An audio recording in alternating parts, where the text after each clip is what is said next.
Hey everybody, welcome to another edition of Inside Guns with your host, me, the Yankee Marshal.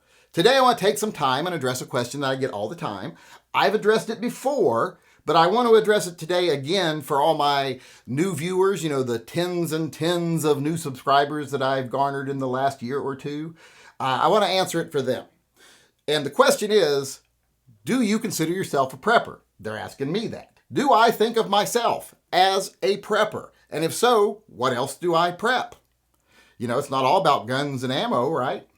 Well, to answer that question, I don't really consider myself a prepper. I don't think I take any extraordinary measures or go to any unusual lengths to be prepared. I think the things I do are just normal. And I think in today's society, the term prepper has become synonymous with paranoid because of the way they're portrayed in the media, on reality shows, etc. So I'd rather not be associated with that, even though I think that term is undeserved, because there's nothing wrong with being prepared as long as you're not paranoid. So even though I don't really have a problem with prepping or being called a prepper, I don't consider myself one. I just do the things that I think most people would do to be prepared for bad situations. It's just normal. I grew up that way.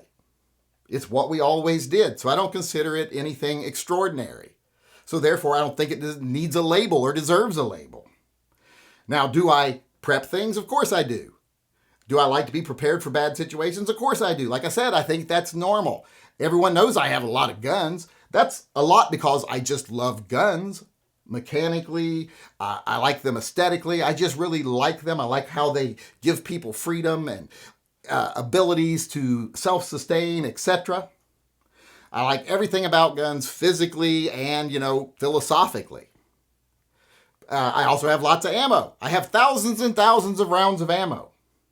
Because I think, if things ever did go really bad, ammo and guns are going to be worth their weight in platinum or uranium even.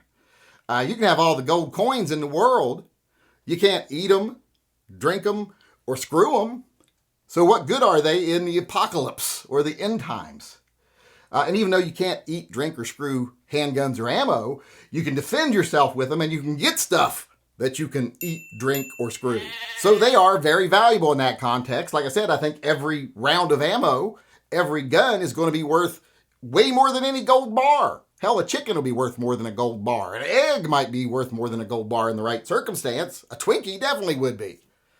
So there is far more to being prepared than just having guns and ammo. There are some things you have to have first, even, before guns and ammo. And that's things that keep you as a mortal being from dying, from exposure, starvation, dehydration. You got to have shelter, you got to have water, and you got to have food. I have shelter. I bought a home. I have some property. There's dwellings on my home. Or there's dwellings on my property, so I can live here. That's taking care of the shelter. And I would not abandon this unless I absolutely had to. That's the number one thing. People always have this bug out fantasy. No, it's bug in. If things go bad, you hunker down where you are, and where all your supplies are. This whole bug out fantasy, I don't know where that came from popularity-wise, but it's garbage mostly. You hunker down where you are if you have that opportunity, especially if you live like me outside of any city. I don't even live in any town, really. I live around the edge of a national forest. We're secluded. We are far away from things that could go bad and far away from most people. So this is where I'd stay. Also, water. Well, we have a river right next to us. That's a source of water. We also have groundwater here. We have a well. It's on an electric pump right now. But if we absolutely had to, there is a manual pump out there on our wellhead that we could use. One of those old-timey pumps. So there's shelter and water. The other thing I do prep a little bit is food. And I'll show you here what I do as far as food. It's not really anything that difficult to do or that extreme, but it is something that has paid off for us in the past when we've been trapped up here for snow or whatever, to have extra food around. So let me show you what I do.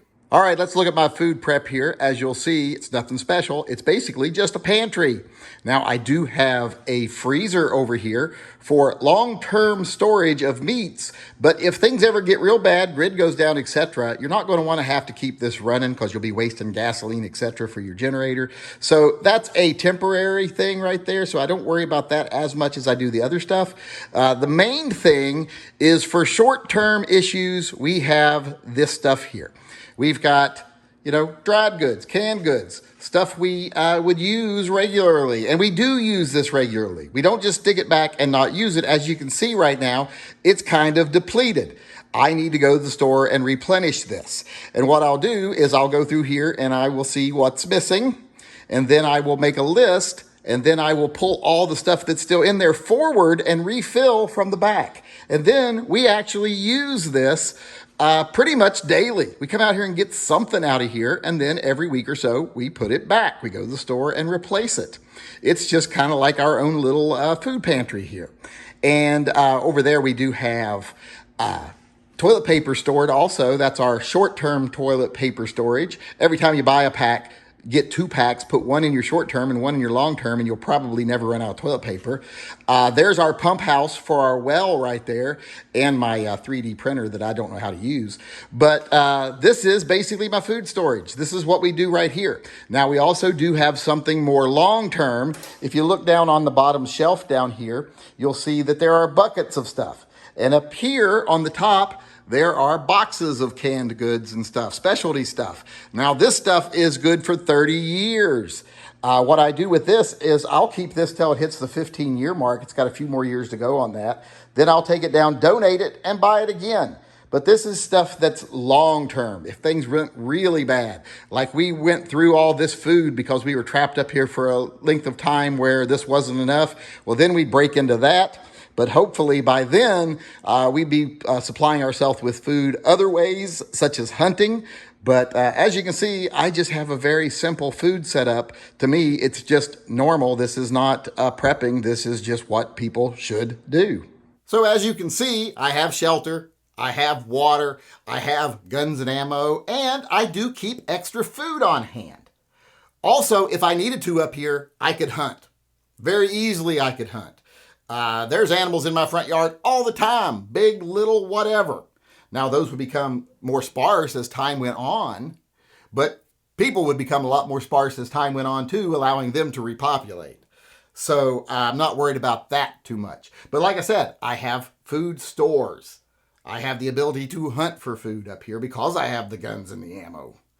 And I have water and I have shelter, so I think I'm set. Now, does that make me a prepper? Like I said, I don't think so, because to me, this is just normal behavior. When I was a kid, we always canned the food from the garden. We made 10 times more than we could eat during the summer, so we canned it. We picked fruit. We canned that. We went out and picked berries out in the wild, made food from that, canned those. We always had stuff on hand. We had a well on our property. My grandfather always made sure that the well had a manual component to it in case the power went out. It was just things we did when I was younger. We were able to defend our property. It was just normal. So these things to me are not prepping. These are just being normal. And if you're someone who does these things normally, I wouldn't consider you a prepper either unless you want to call yourself one. Now, I would caution about paranoia, because that's the one big distinction between prepping and being a prepper, in my opinion, is paranoia. And if you're doing these things because you're absolutely sure bad things are going to happen, even though you've got no evidence to support that, well, then that's probably a little bit of an issue, and you can't possibly be that happy. So I would deal with that issue. But it's kind of like a gun. We carry guns every day, not thinking we're going to need them, knowing we're probably not. Most people have never killed anyone, never shot anyone. Most people never will. But we carry them because we know it's better to have them if we need them than it is to not have them if we need them. Or that old saying, better to have it and not need it than it is to need it and not have it. That kind of thing. And that's the whole mindset behind carrying. Now, if you're carrying because you're 100% sure today's the day you're going to have to shoot somebody, well, then you should probably get help. Unless you're in very specific circumstances. But normal everyday life, that's not normal. So As long as you're not paranoid, there's nothing wrong with prepping. There's nothing wrong with being a prepper. But I myself don't consider myself one because the things I do, I just consider normal.